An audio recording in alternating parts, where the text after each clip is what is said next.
regarding the online classes and all other things. Okay. And DA was reminding again that attendance is compulsory for like everyone should like we should take attendance seriously, and attendance should be till now. Okay, there is no relaxation that it's because of the COVID-19 that your attendance will be considered below 80% or in extenuating circumstances 80%. So please, I'm just reminding you again, okay, that I just had a meeting with the DA and other head online meeting.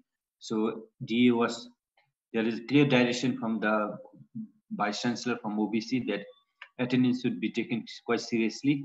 And even for the self-finance student, I think college is going to provide some data recharge. I mean, they are going to do the data recharge. That's why I was collecting I was verifying the numbers of self-finance students. So please, those who are not here, okay, if you can, I know there are only 18 of you are there, okay. Those who are not here, please inform them that attendance is going to, there means like it will be quite serious, same as the face-to-face classes. So please make sure that you attend the classes, okay. And that's what we means like, even I know okay, there are some issues with the online classes regarding the connectivity and all those things. Okay, even I shared with the DA and other aides. We just had a meeting, and some of the other means even some other HODs were sharing the similar means like. But what we are directed from DA was directing us that all the modules should be taken seriously, and practicals will be conducted as when you come back to the. We have certain means that college has prepared some measures, contingency measures. So if you are coming back on June or July or August, so we're just trying to, but we don't know that when you are coming back. So, but anyhow, okay, please try to attend all those classes. If you have missed some of the classes, please do it sincerely from now. Okay, so that's what I want to convey to you. So let's go back to our module.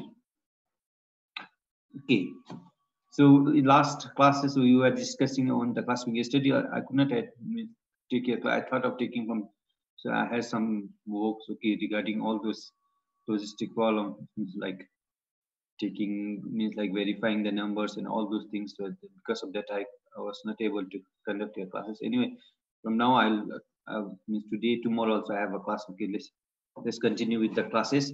So in last classes we were talking about the choppers. Okay, choppers it's quite simple. Like if you try to see choppers means it is not that complicated as that of a rectifier or an inverter, because we are just converting a DC into a DC, a fixed DC to a variable DC, and there is no as such there is no problem with the power factors, or we're not talking about other things. Means if you are converting from one form to another form, let's say from AC to DC or DC to AC, then there is so much of complications. But if you try to, we are just converting from one form, the same from AC, DC to DC only. So this is not that complicated to understand these things. We are just using a switch, and that switching on and off, the timing means time ratio control. Okay, the TRC, time ratio control.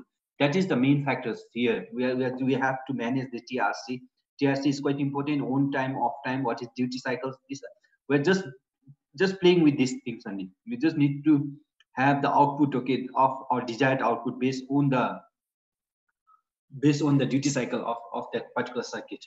So these are some of the classifications of choppers, okay, that, and we have to do the derivations for buck and boost converter, boost and buck boost converter. Okay, I don't know, the derivations is around 2-3 pages. Okay, and how can we do this?